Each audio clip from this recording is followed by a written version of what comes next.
Welcome to Crimson Clues, where shadows hide secrets and silence reveals the truth. Every story is a puzzle, and every clue takes you closer to the answer.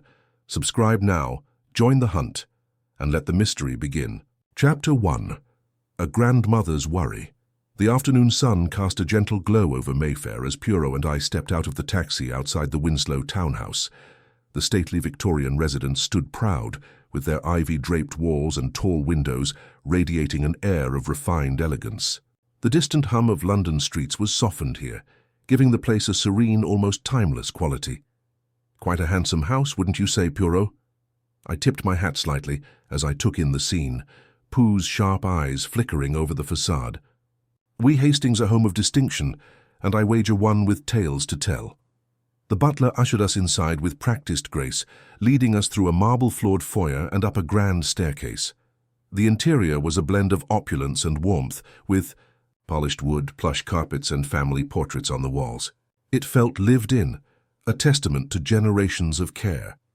We entered the drawing room where Lady Margaret Winslow awaited. She rose to greet us, a striking woman with silver hair coiled neatly on top of her head, and a posture that spoke of both dignity and resilience. Her piercing blue eyes softened when they met ours, revealing a well of affection beneath her composed exterior. "Monsieur Poirot," she said, her voice steady but rich with warmth. "Thank you for coming, and this is Captain Hastings, my associate." Poirot responded with a courteous bow and inclined my head. "A pleasure, Lady Margaret. Please do sit," she said, gesturing to two armchairs by a crackling fire. The room was adorned with velvet drapes and a grand piano, but my gaze lingered on a portrait above the mantel. A young man with a bright, mischievous smile. Poirot settled into his chair, hands clasped neatly. "Madame Pretel, what brings such urgency to your summons?" Lady Margaret's hands tightened briefly before she spoke, her eyes drifting to the portrait. "It is my grandson Edward. He has been missing for 2 weeks, and my heart tells me something is terribly wrong." Missing Pugh's tone was gentle, encouraging her to continue. "Yes," she said, nodding. "The police have been informed, but they brush it off as a young man's whim. Some lark he'll tire of soon enough. But Edward is not so thoughtless. He would never leave me to fret like this." Pugh leaned forward slightly, his voice soft with empathy. "Tell me of Edward, madame. What sort of young man is he to you?" A tender smile curved her lips, though her eyes shimmered with unshed tears. "Edward is 25, a darling of society, charming, kind, and full of spirit. I've helped raise him since he was a boy, you see, after his parents were taken. From us he was such a lively child, always dashing about inventing grand adventures. Once, when he was perhaps 7, he climbed the oak in the garden and declared himself king of a hidden realm. I found him there, perched like a little monarch, and he beamed at me, saying, 'Grandma, I've saved a throne for you.'" She paused, her smile fading as she gazed at the portrait. Those were simpler days when his adventures were mere games, now his silence. It is as though that spirited boy has vanished, and I fear for what may have become of him. Her voice trembled, slightly, the warmth of the memory giving way to the chill of her present worry. "He's not without his troubles, talk of gambling debts, a romance some call unwise, but he is my dearest treasure." His silence now, it cuts me deeply. I felt a swell of sympathy for her. It was plain to see how much she'd shaped Edward's life, and how fiercely she loved him still. "When did you last see him?" Poirot asked, his tone soothing yet precise. "At a gala." 2 weeks ago at the Dorchester Hotel," she replied. "He seemed distracted, though he tried to hide it. He left early, mentioning a meeting with someone, and the next day." She reached into her sleeve and produced a folded note. This arrived. Poirot unfolded the paper with care, and I peered over his shoulder. The words were scrawled hastily. "Must go away for a while. Don't worry. Signed, E." He studied it a moment before, murmuring, most curious, "This is all he left you?" "Yes," she said, her voice quavering. "It's not like him at all. He knows how I worry. Ever since he was small, we've shared everything. He'd call or write properly if he could. I've been more than his grandmother. I've been his guide, his confidant. This silence frightens me." Miss Poirot's gaze softened, reflecting her evident devotion. "Madame, your bond with him is clear, and it is a beacon that will lead us to him. I shall take this case. But first, might. I see his room there may be hints the police have missed. Of course, she said, rising with a mix of relief and resolve. She led us upstairs to Edward's chamber, a well-kept space with a broad bed, a cluttered writing desk and a wardrobe full of tailored suits. A faint trace of cologne hung in the air, and a novel lay open on the bedside table. A bookmark nestled within. Poirot moved with his usual meticulousness, pausing at the desk to lift a torn scrap, an invitation to the gala, ripped unevenly. "Interrunt?" he muttered, slipping it into his pocket. "What's that, Poirot?" I asked, curious. "An invitation, Hastings, but torn." "Why, I wonder, perhaps he was upset," I suggested. "Perhaps," Poirot replied, though his tone hinted at deeper thoughts. He then uncovered a photograph beneath a stack of books, a young woman, bold and striking, her smile enigmatic. And this, he mused, holding it up. Who might she be? A sweetheart? Maybe, I offered, noting her beauty. Lady Margaret leaned closer, her brow furrowing. "That is Eliza Montague," she said, a note of surprise in her voice. "I've met her at social gatherings, Charles Montague's wife. But why would Edward hide her photograph? He knows I'm aware of their friendship." "Hidden away," Poirot observed, his eyes narrowing thoughtfully. "A secret, perhaps even from you." Madame Lady Margaret's expression tightened. "He has always been open with me, or so I thought. This troubles me." I could see the concern deepening in her eyes, and I felt a pang of sympathy. Even in their close bond, it seemed Edward had kept some things to himself. Finally, Poirot spotted a small key tucked beneath the novel, its metal gleaming faintly. "And this, madam, what does it open, lady?" Margaret frowned, puzzled. "I don't know, it's unfamiliar to me." "Another piece," Poe said thoughtfully, pocketing it. I watched, marveling at how he gathered these fragments like a master weaver at his loom. Back in the drawing room, Lady Margaret's voice carried a fragile hope. "What do you think, Miss Poirot?" "I think, madame, that there is much beneath the surface. I shall start at the Dorchester, retracing his steps from the gala. If anything else occurs to you, you will contact me." He handed her a card. His name in elegant script. She took it with a grateful nod, then added, "There is a ball tomorrow evening at the Savoy Misero. Many of the same guests from the Dorchester Gala will be in attendance. It might be an opportunity for you to observe them, perhaps even speak with some who saw Edward that night." Poirot's eyes gleamed with interest. "An excellent suggestion, madame. The social world. It often loosens tongues and reveals much. I shall be there, thank you," she said, her voice steady once more. "For the first time in days, I feel a flicker of hope." Poirot smiled gently. "Hope is a precious ally, madame, and with Poirot it is well-founded. Au revoir." As we stepped outside, the sun had broken through the clouds, casting a warm light over the street. Edward Winslow's disappearance was a riddle. Gambling debts, a mysterious romance, a curt note, and already Pooh's keen mind was at work. The torn invitation, the hidden photograph of Eliza Montague, the key, each a clue in his deft hands.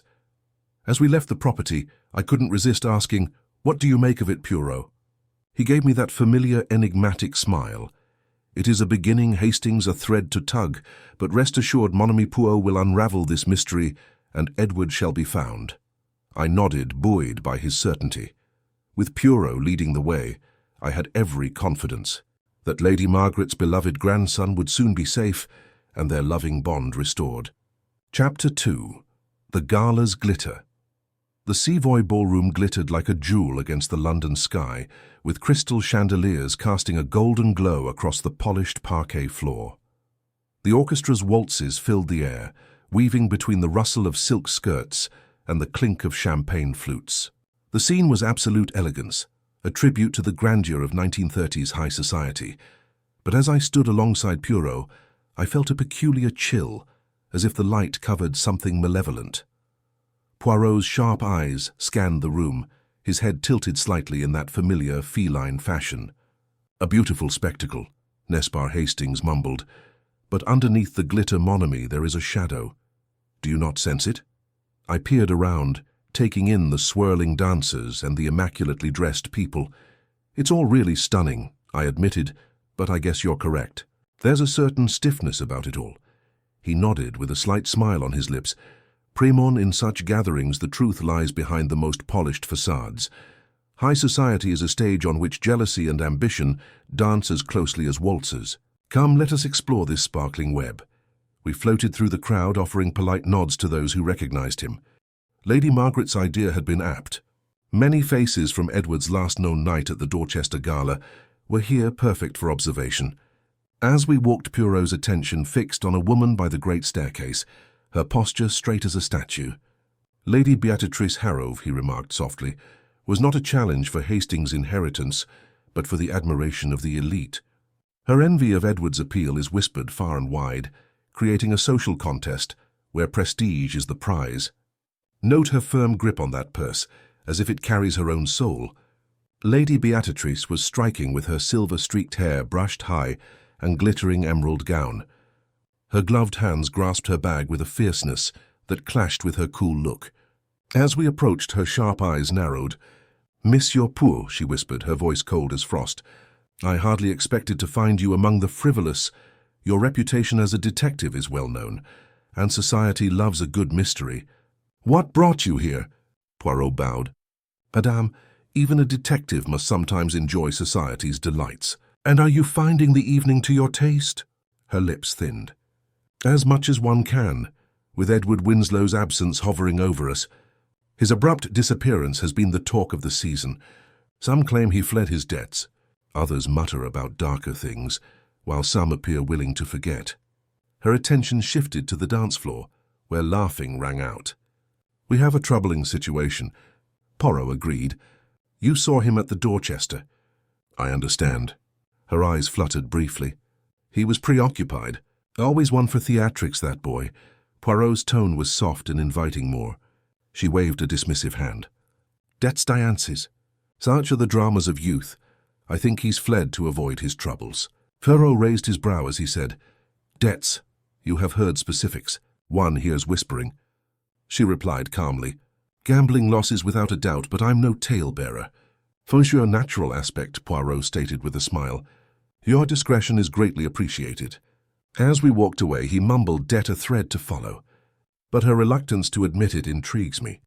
Next we approached Charles Montague, a solitary figure brooding by the bar with his whiskey glass glinting in the light. His face bore the weight of unspoken frustrations, and his black eyes met ours with a flicker of displeasure. "Monsieur Montague," Poirot welcomed cordially. "I am Poirot, and this is Captain Hastings." Montague muttered, "I know you. Your name is not unknown in these circles. Inspector Rudd mentioned you once. What's your business is simply a question." Poirot said, "You chatted with Edward Winslow at the Dorchester." I'm told Montague's jaw was clenched during the heated exchange. A petty spat, nothing more, yet it drew attention. Poirot pressed softly. "Might I know because it's private?" Montague snapped down his drink.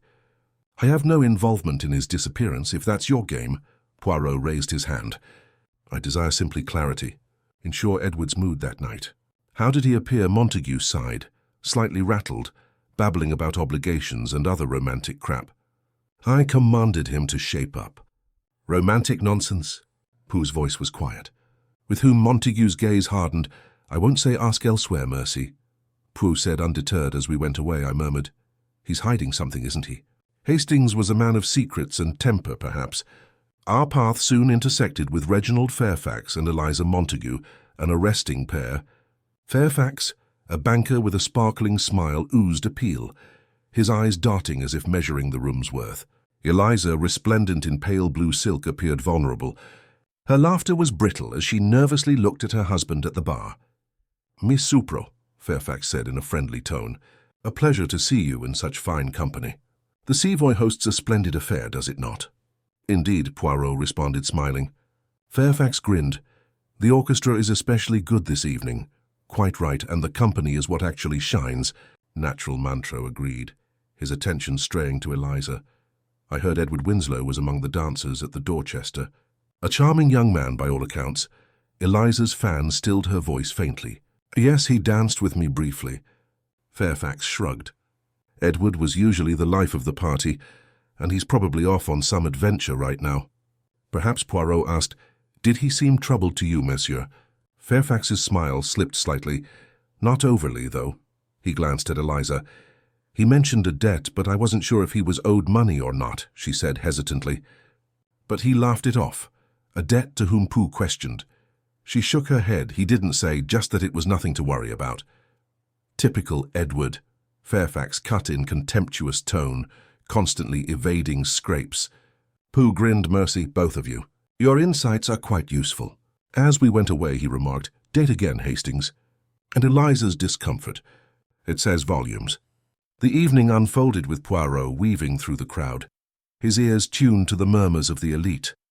He paused beside a cluster of potted palms, overhearing a woman in a feathered bonnet mutter to her friend, Edward's debts are no secret, darling.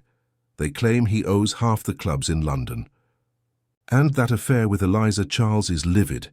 I hear Poirot's eyes glittered as he caught my look. Gossip in Hastings. It is the lifeblood of society, and frequently the key to truth. Later, as we toured the room, Poirot's attention was drawn to Reginald Fairfax once more. He was near a shadowed table, speaking in low tones to a stranger. Fairfax's hands trembled slightly as he flung fervent glances around the room, his polished charm fading. Their interaction was brief, and when Fairfax moved away, his posture indicated attention and sparked Poirot's interest.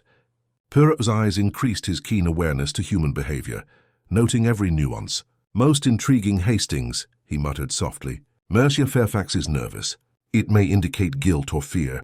Observe the tremble in his hands and the covert aspect of the interaction. This is not the confidence of an innocent man. Who was he speaking to? I asked, my curiosity rising. Pooh's eyes narrowed in concentration. That, Monami, is a question worth pursuing. A man so uneasy in such an environment hides something, which we must investigate. The music swelled, but Poirot's concentration was concentrated on the suspects. Lady Beatrix's chilly poise, Charles's sombre silence, Fairfax's peculiar charm, and Eliza's frail grace. There is much yet veiled, he whispered softly, but the little grey cells they are at work. I nodded, sensing the depths of the enigma. The gala's glitter gleamed brightly, but the shadows held secrets Poirot was determined to reveal. Chapter 3. Whispers in the Wind. The Chelsea tea room was a refuge of peaceful beauty, with its walls covered with floral paper that appeared to bloom in the mild morning light. Delicate porcelain cups clinked gently on saucers, and the murmur of discreet chatter blended with the patter of rain on the windows. The scene was one of cozy sophistication. However, as I sat opposite Hercule Poirot, I couldn't shake a feeling of disquiet, as if the air itself held secrets too weighty for its frail charm. The previous evening at the Savoy Gala, Poirot had noticed Eliza Montague's uneasiness and discreetly requested a meeting through a mutual acquaintance, alleging a matter of considerable urgency.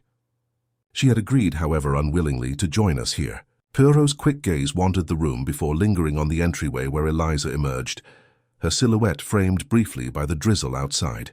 She was a study in strained beauty, pale as porcelain, her blue gown clinging to her delicate form, her gloved hands gripping the strap of her purse.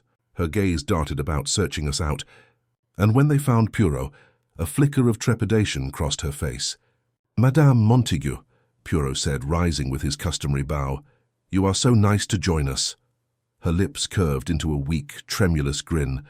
Monsieur Poirot, Captain Hastings, I could scarcely refuse. Pray sit, Poirot requested, indicating the chair beside him. A cup of tea may help with a variety of ailments.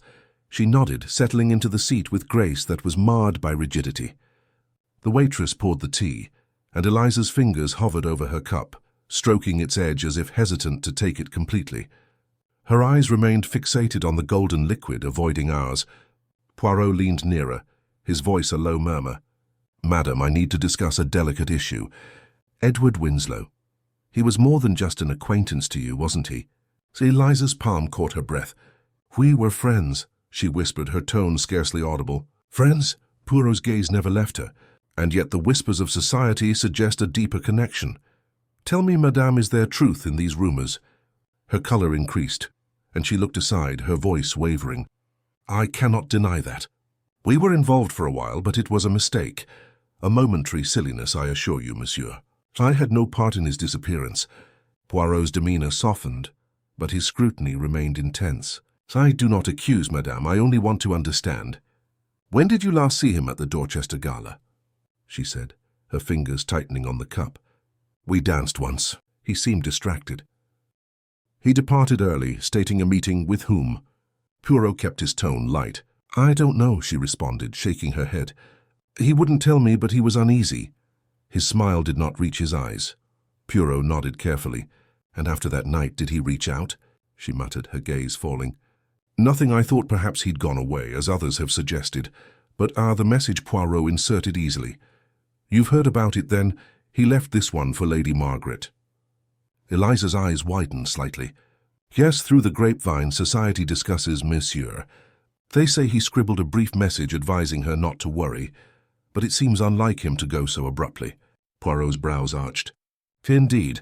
And this he produced from his pocket, the ripped gala invitation from Edward's room. Its edges ragged. I found it in his quarters, madam." Torn as though in haste or despair. Do you know why Eliza's eyes brightened? A spark of recognition burning briefly. I couldn't answer. He never spoke about it. Poirot smiled weakly, but his gaze pierced. "And this snapshot is concealed amid his books. Why would he conceal it if your friendship was known?" She bit her lip. Her voice was a thread. Perhaps he scared that someone might find it. Someone who would not understand. "He was always cautious and protective of our secret." "Someone like your husband, Charles," Poirot offered gently.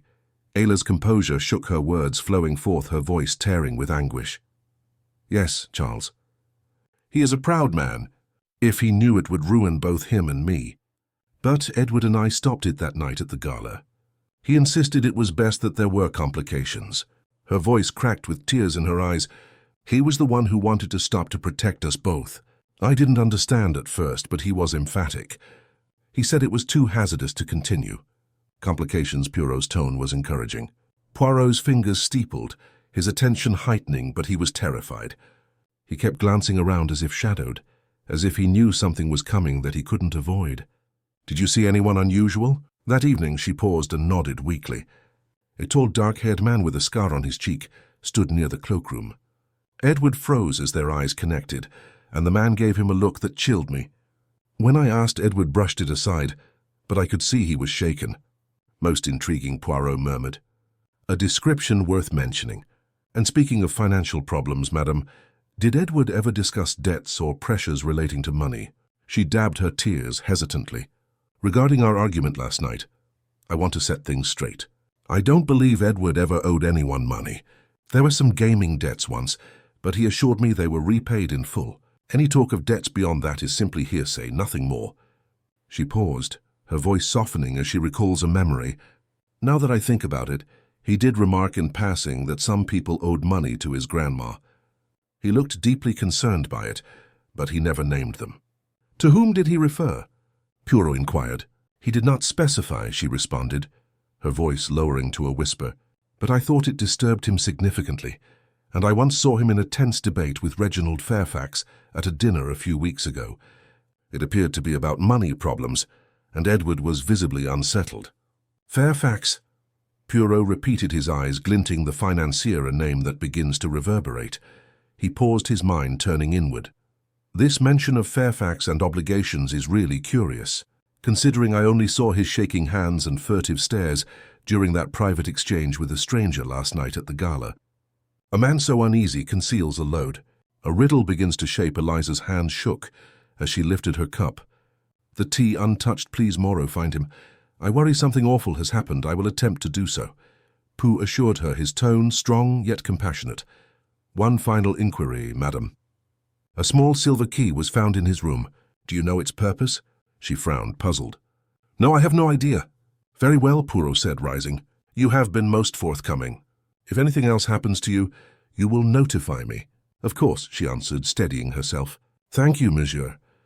As we stepped into the rain, Poirot's voice was low and introspective. "A scarred stranger and threats from a financier, threads multiply Hastings." I nodded as the tea room's serene facade faded behind us. The rain beat a calm rhythm to the anxiety Eliza's words had caused, and I knew Pooh's small grey cells were already weaving the clues into a tapestry only he could yet see. Chapter 4. A Secret Exchange. The fog grew as darkness stretched its heavy veil over London, enveloping the city in an ethereal haze that seemed to whisper secrets. Poe and I were poised outside our lodgings, the distant bustle of the metropolis muffled by mist. Earlier that day, Poirot was restless, his mind racing with the threads of Edward Winslow's disappearance. He had confided in me his growing suspicions about Reginald Fairfax, the financier, whose name had appeared in our investigations. "Hastings," he had stated the tense conduct of Fairfax at the gala, his quivering hands, his private exchange with a stranger, and Madame Montague's statement of Fairfax talking with Edward over debts. These aren't coincidences. Tonight we will watch him. Thus we lurked in the shadows, awaiting Fairfax's movements. We tightened our coats against the damp chill. Poirot's sharp eye darted across the street, latching on a figure moving away with intentional stealth. "Mon ami," he mumbled, his voice a conspiratorial thread. "Observe Monsieur Fairfax. He moves like a shadow through the night." I followed his line of sight and noticed Reginald Fairfax, his tall form evident even in the twilight, strolling briskly away from his apartment, with his head turned occasionally as though apprehensive of pursuit. Most curious, Poirot noted his tone was loaded with intrigue. This morning Madame Montague spoke about Edward's debts and his dispute with Fairfax. All these facts begin to weave a pattern. Why does he venture out now under the cover of night? A thrill coursed through me. "Shall we follow Puro Precisimo?" he responded, his eyes gleaming with determination. The little grey cells, they detect a thread demanding to be unravelled. "Come, Hastings, let us pursue this conundrum." We began our stealthy pursuit, keeping a cautious distance as Fairfax moved through the fog-laden streets. The transition from Mayfair's sophisticated elegance to Soho's rough allure was palpable. The air became thick with cold smoke, and a faint whiff of jazz wafted from unknown places.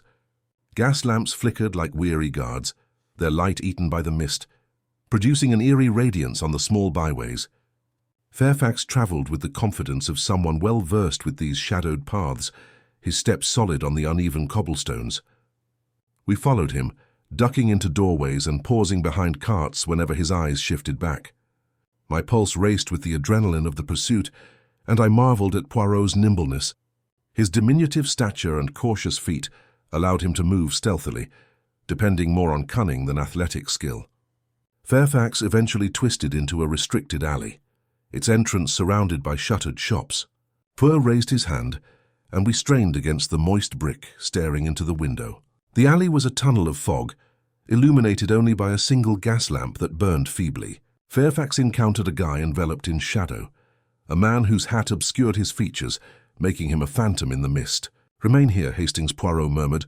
"I must catch their words." He edged closer, his movement as subtle as the fog itself. I held my breath, straining to hear the mist masked every sound, but eventually the quiet buzz of voices reached me. "Here's the payment, as agreed." Fairfax's voice was silky but filled with intensity. "Ensure the Winslow boy remains out of sight." The dark figure rasped, "But the boss needs promises." "Inform him that the situation has been handled." Fairfax cut in sharply. "Now go." The man accepted the briefcase. Fairfax professed, then vanished into the fog with practiced speed. Fairfax remained inspecting the alley before turning and retracing his steps toward the street. "Per returned to my side, his expression sad. Winslow, lad," he repeated quietly. "So Fairfax is involved in Edward's fate. But for what reason? Abduction, perhaps. I ventured, my heart beating. That briefcase money, undoubtedly. We agreed on a payoff, but in order to silence or injure, we needed to go further." As Fairfax passed us unaware of our presence, Poirot's gaze followed him. "He goes to his office, I believe." We resumed our pursuit, using the fog as our protection as we wove through the labyrinthine streets. Fairfax's office occupied a tiny edifice, wedged between a Tor and a tobacconist, with its windows dark but for a solitary glimmer on the upper floor. He entered, and soon a shadow stirred behind the curtains. Poirot's lips twisted with determination. We must see what he guards so closely. However, when I inquired, the door would be locked. "Mon ami," Poirot responded, indicating a short path beside the building. "There is a back entrance that may be less safe. My strength is in observation, not acrobatics. Let us pray for their carelessness." I nodded, happy that Poirot's scheme relied on brains rather than physical accomplishments. We crept to the back, where a little door stood ajar, possibly left so by a thoughtless clerk. Poirot's eyes shone with joy as we snuck inside and climbed the rickety steps with caution. In the workplace, sumptuous carpets and mahogany furniture clashed with scattered documents and ledgers. Fairfax stood behind a filing cabinet, searching over documents with a worried brow. As we peered from behind a towering bookshelf, Poirot's eyes glittered as he selected a handful and deftly turned the dial of a tiny safe. He muttered something really important.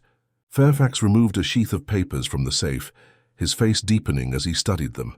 With a muttered oath, he struck a match and laid the flame on the document's edge. The fire blazed, and he threw the flaming sheets into a metal bin. Now Hastings Poirot suggested we must meet him, but gently Pooh stepped forward, his tone calm yet forceful. "Mr. Fairfax, we must speak." Fairfax turned suddenly, his eyes narrowing as he looked at us. "Oh, how dare you intrude?" Poirot interrupted, his voice steady. "It is you who must respond. What have you burned as evidence of your misdeeds?" Fairfax's eyes raced to the bin where flames devoured the papers. "This is my own domain. You have no permission." "Au contraire," Pooh responded, advancing. "When it comes to Edward Winslow's fate, I have every right to Edward's name." Fairfax's composure trembled, and I knew nothing about it. No, Poirot's focus was unwavering. "So why did you pay a man in Soho to keep the Winslow boy hidden?" Fairfax blanched his mouth, working soundlessly. Ida Poirot pressed forward, his voice harsh. "And what do these papers reveal?"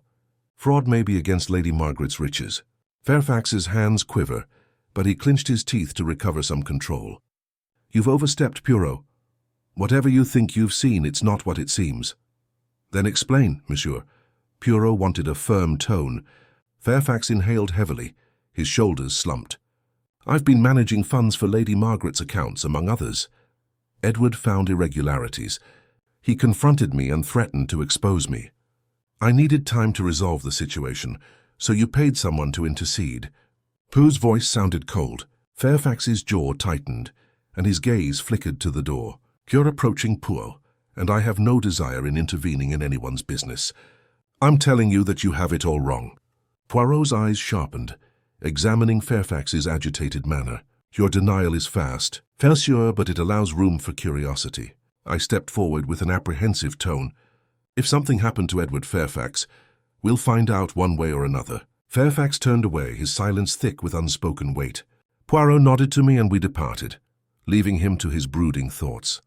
Outside, the fog appeared to tighten its grasp, a physical weight on us. "He is cautious," Hastings Pooh muttered, "and such caution frequently conceals more than it discloses. We must proceed with prudence." Chapter 5. The puzzle takes shape. The Gentlemen's Club at St. James's stood as a bulwark of tradition, with its thick oak doors a silent guard against the tumult of the contemporary world. As Pooh and I passed its doorway on that afternoon, a haze of cigar smoke welcomed us, snaking languidly through the air and blending with the rich aroma of ancient leather. The vast space was littered with deep couches, embracing the city's elite in hushed conclaves.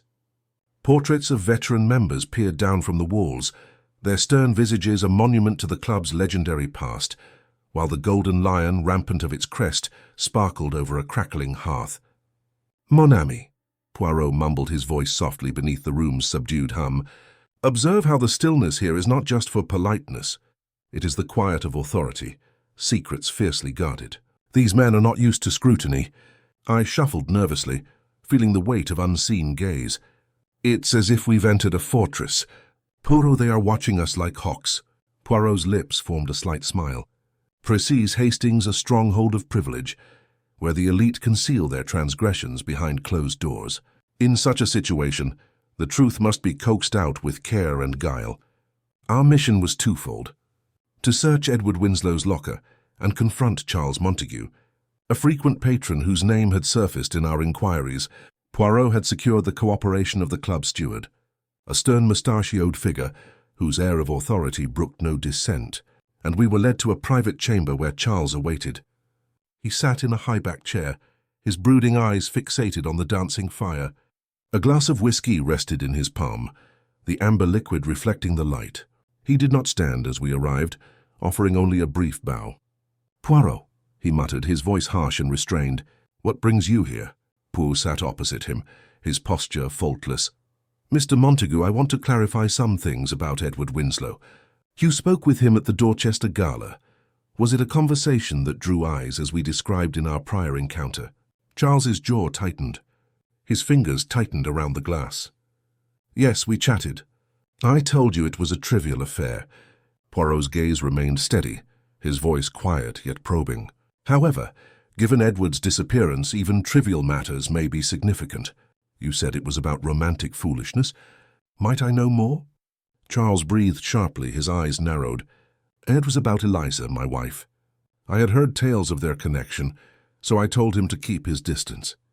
Poirot leaned forward, his countenance unreadable. And his response?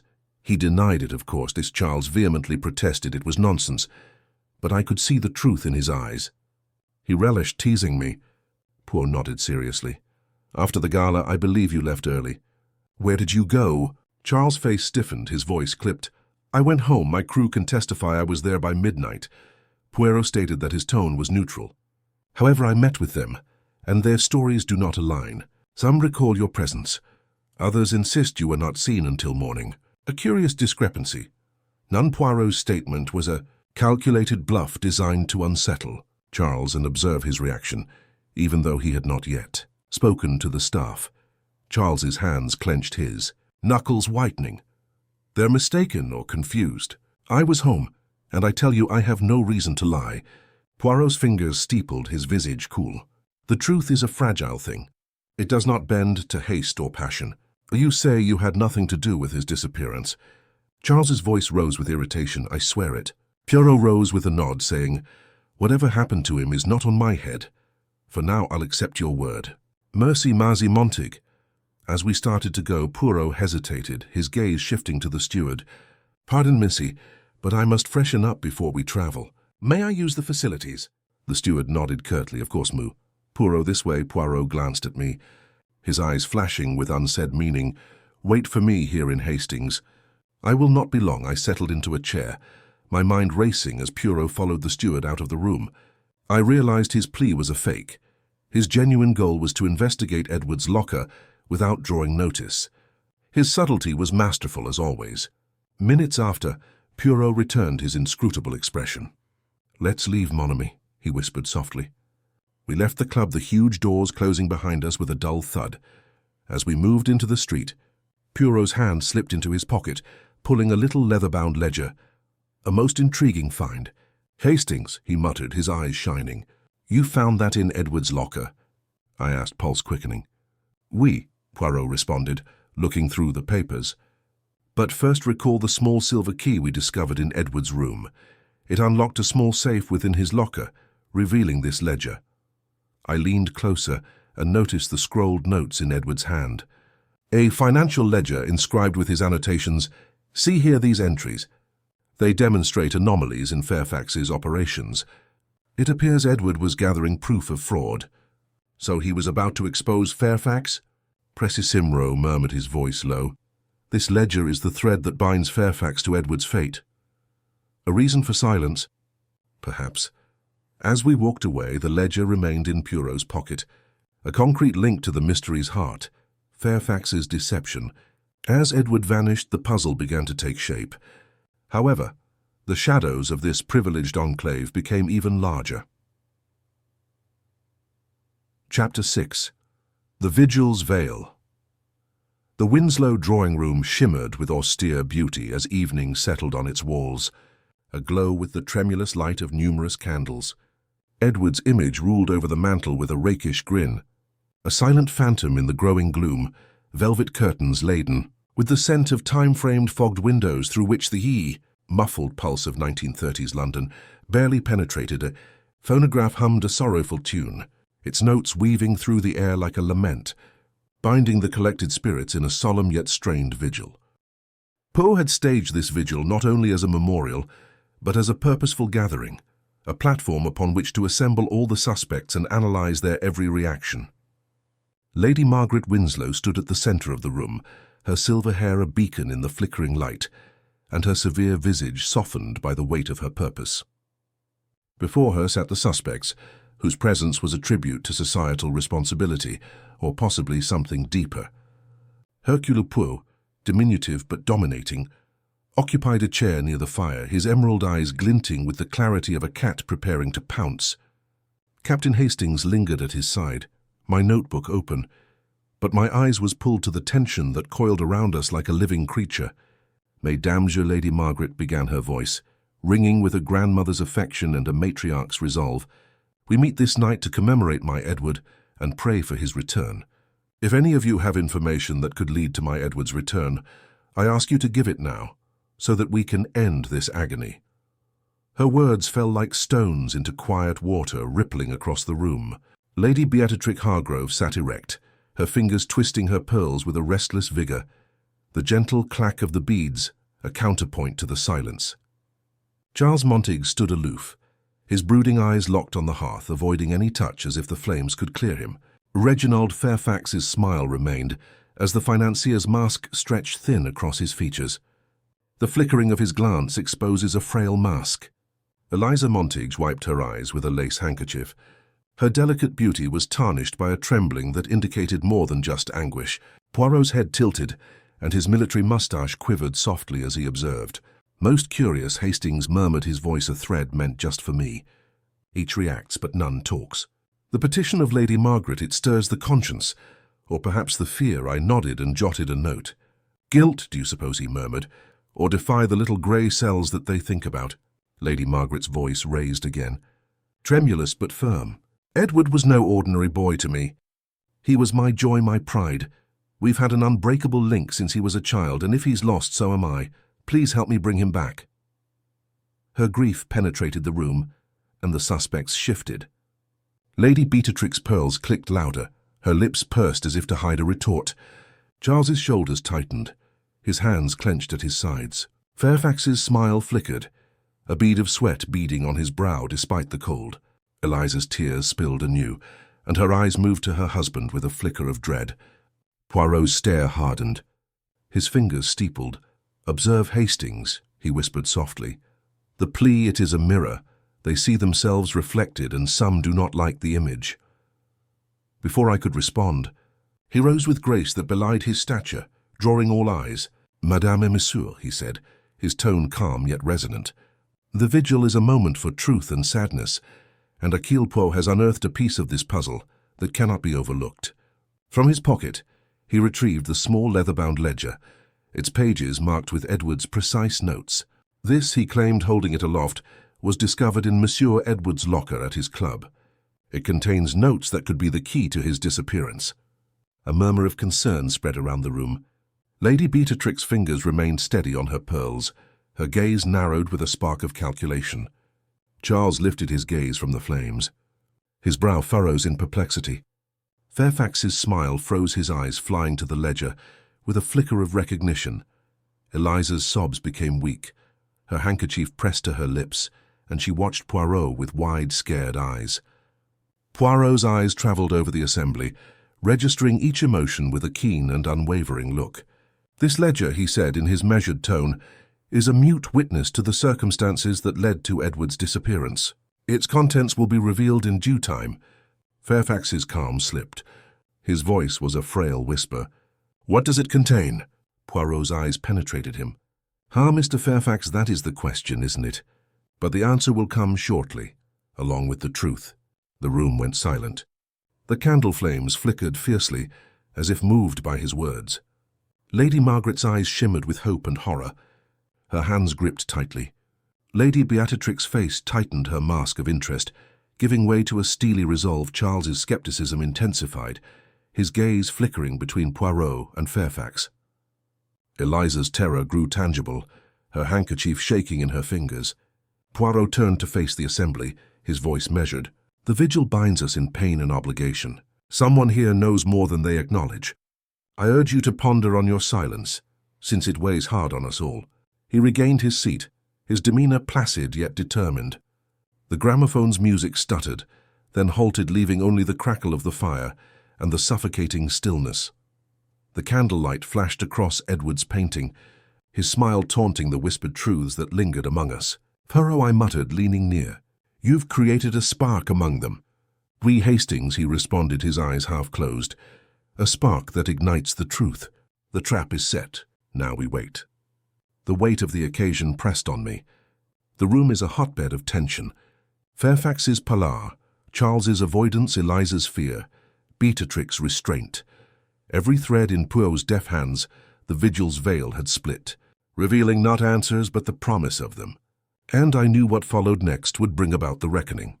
Chapter 7. The truth unveiled. The Winslow drawing room, bathed in the tremulous glow of candlelight, had transformed from an elegant refuge to a stage for a most dismal performance. The vigil, now at its peak, held the gathering group in a grip of tension as palpable as the fog pressing against the windows. The fire in the hearth crackled and cast fitful shadows on the tense features of the suspects. Each a player in the growing scenario, Hercule Poirot stood at the room's heart, his diminutive figure exuding an authority that stopped the murmur of the phonograph now stilled. Madame Poirot began his speech with a steady tempo that pierced through the dense air. The time has come to raise the veil over this mystery. Edward Winslow, a young man of promise, has been lost to us, but I tell you, not beyond remembrance. Tonight the truth shall be revealed. He paused, his emerald eyes sweeping across the gathering. Lady Margaret Winslow sat by the fire, her hands held securely, her austere face softened by a grandmother's hope. The suspects, Lady Beatrice Harrowve, Charles Montague, Reginald Fairfax and Eliza Montague, formed a tense semicircle, their emotions creating a gallery of uneasiness. The firelight danced on Lady Beatrice's pearls. Charles's sombre expression, Fairfax's tight smile and Eliza's tear-stained cheeks. Poirot pulled the leather-bound ledger from his pocket. Its weathered edges reveal its secrets. This May is key. Found in Edward's locker at his club, it bears his notes, which indicate a remarkably sophisticated hoax, organized by one of you. A scream echoed through the room, Fairfax's smile faltering and his eyes hardening as he leaned forward. "What nonsense is this, Poirot?" He desired his voice be a fragile thread. "Nonsense, Mr. Fairfax." Poirot's tone was calm but tinged with steel. "No, it is fact. The ledger exposes anomalies in the accounts you controlled, cash taken from Lady Margaret's fortune, among others. Edward discovered this error, did not he? And you, fearing exposure, intended to silence him, but not via killing Miss Army. No, Fairfax is a man of strategy. He chose to kidnap Edward to keep him alive, because he wanted to know the extent of Edward's knowledge and whether he had shared it with others. Only then could he decide how to proceed. Fairfax's face drained of color, his hands gripping the arms of his chair. "Preposterous, I have done no such thing." Poirot's gaze was intense, but the proof screams for itself. The covert deal I watched in Soho, your payment to a dark person with words of keeping the Winslow lad out of sight, and this ledger with its incriminating annotations, all point to you, Massey, as the architect of his kidnapping. Lady Margaret's voice shattered the silence, shaking with passion. "Kidnapping Edward, he is alive." "We, Madame." Poirot answered, his tone relaxing. "Held captive in a warehouse owned by Monsieur Fairfax on the city's edge. Even now, Inspector, and prepares to attack this place and bring Edward home." Fairfax's serenity shattered, his voice a desperate rasp. "You have no proof. This is guesswork." No, Poirot counted, his voice rising with calm victory. "The proof is here. In the ledger, in the testimonies of those who saw you in the very warehouse where Edward languishes. But you did not act alone, did you?" He turned his eyes, locking onto Lady Beatrice Hargrove, her fingers stilled on her pearls, her face a mask of icy resolve. "Madame Hargrove," Poirot said, "you too played your part. A rival driven by jealousy of Edward's burgeoning star among the elite. Your status, your place in these aristocratic circles, was threatened by his prominence, was it not?" Lady Beatrix's lips narrowed, her voice sharper. "What are you implying, Monsieur Poirot?" "I imply nothing," Poirot said, his tone crisp. "I declare that you conspired with Fairfax to remove Edward as a rival. Your attendance at the event, while notable, was distinguished by unusual absences, moments when you snuck away unobserved, and the ledger contains entries that tie you to Fairfax's machinations. Transactions that benefited you both are concealed by your alliance." Her cheeks paled, but her defiance held. "This is slander. What entries are you speaking of?" Poirot opened the ledger, his finger following a line. "Here, madam? Transferring funds from Lady Margaret's accounts to a shell firm, one that leads back to you. Edward's notes. They highlight this very transaction and question its purpose. You thought he would expose your involvement, did not you? Lady Beatrix's expression hardened, yet a flash of panic betrayed her. You twist innocent interactions into crimes. Innocent Poirot's voice was a velvet razor. No, Madame the Ledger. It is apparent your name. Fairfax is entwined in deceit and witnesses.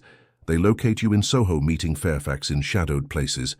Your need to cling to status, to remove a rival, it drove you to collude.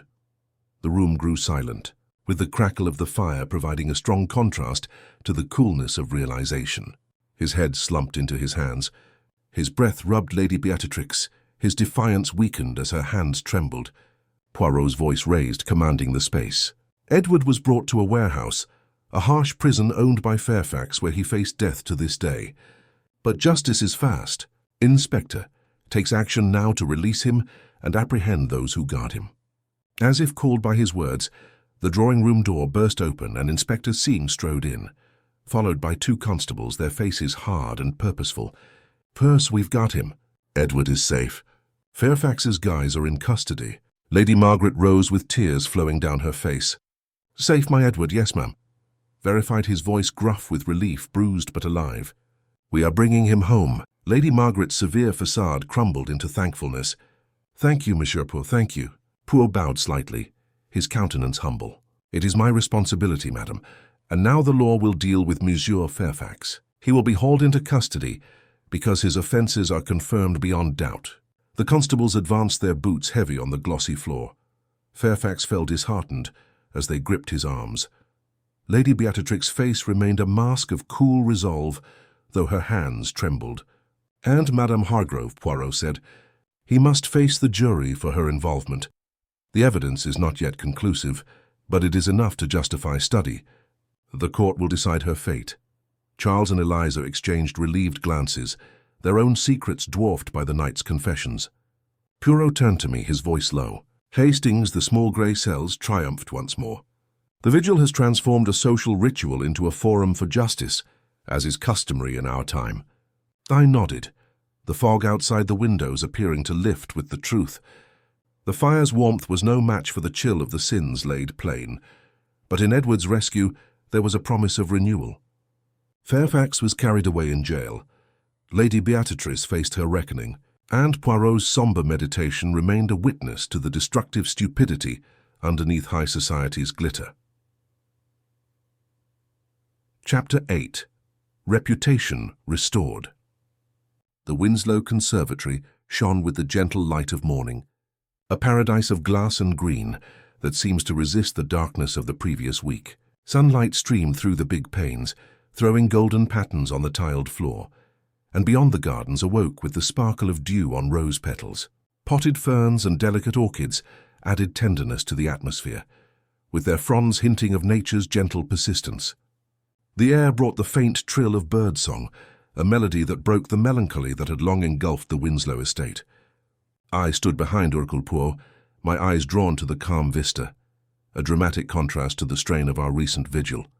Poirot, his small hands clasped neatly behind his back, scanned the scene with satisfaction that softened his sharp features. His green eyes, always alert, reflected the light like polished jade. Mon ami, he continued, his voice soft and sweet, is it not remarkable how the light restores what darkness has obscured, a fitting tableau for the end of our little drama? No! Before I could respond, the conservatory door swung wide with a soft creak, revealing Lady Margaret Winslow. Her silver hair gleamed in the sun, a crown of resilience on top of her stern but tender countenance. Behind her, supported by Inspector Japp's solid arm, came Edward Winslow, pallid, his dark hair untidy but alive, his weary eyes brightening as they met his grandmother's, and a flicker of his old charm returned. Edward! Lady Margaret's voice, which was frequently a bulwark of authority, quivered with intense emotion. She raced onward, her hard mask dissolving into a great relief that seemed to lighten her every stride. She dragged him into an embrace, her hands quivering and framing his face. My boy, my dearest boy, you have returned to me. Edward's voice was hoarse from his struggle and contained a faint smile. Grandmother, I am here. Forgive me for the anxiety I've caused. Poirot stepped forward, his expression one of quiet triumph. Mr. Edward, it is a delight to see you return to those that appreciate you. Our little grey cells have not failed us. Edward glanced to him with thanks, warming his eyes. Poirot, I owe you everything. Thank you for my life for this moment. Poirot inclined his head, his tone humble yet clear. It is my duty, mere justice, it must always prevail. Lady Margaret regained her composure, tears lingering in her eyes, and regarded Poirot with a thankfulness that softened her imperious demeanour. Poirot, you have given me back my heart. Words fail me, but know that you have my eternal gratitude. Madame Poirot answered, his grin soft. Your love for Edward has illuminated the path, a bond so strong that even the darkest greed cannot extinguish. Edward slid into a wicker chair, his strength ebbing, as Lady Margaret's stare sharpened with determination. This scandal, she said, her voice hard once more, must not tarnish the Winslow name. Edward, you shall go abroad, perhaps to Paris or Geneva, till the murmurs pass. We'll call it a respite of health. Discretion is our shield. Edward nodded resolutely despite his exhaustion. Yes, grandmother, I will do as you ask. Poirot's eyes twinkled with approval. A wise choice, madame. In this England, reputation is a currency well guarded. To preserve it, one must occasionally go beyond its borders. Inspector, who waited near the door, cleared his throat. Poe Fairfax is behind bars for a long time, I'd wager. Lady Beatrix Hargrove's participation is under review. She will face the court soon enough. The law's got their teeth in this one. Merchapu noted, his tone was peaceful. The offenders reap what they have sown. Greed is a poison that corrodes the veneer of civilization. As exited, Poirot turned to me, his words a mumble. Hastings, do you not find it heartbreaking underlying the refinement of this world the avarice furs? Yet, in this light, order is restored. I nodded. The conservatory's warmth enveloped us. It's a relief. Poirot Edward is safe and the Winslow name endures. We agreed, his gaze drifting to the gardens as the sun climbed higher. A quiet triumph. Mon ami, the story ends as it should.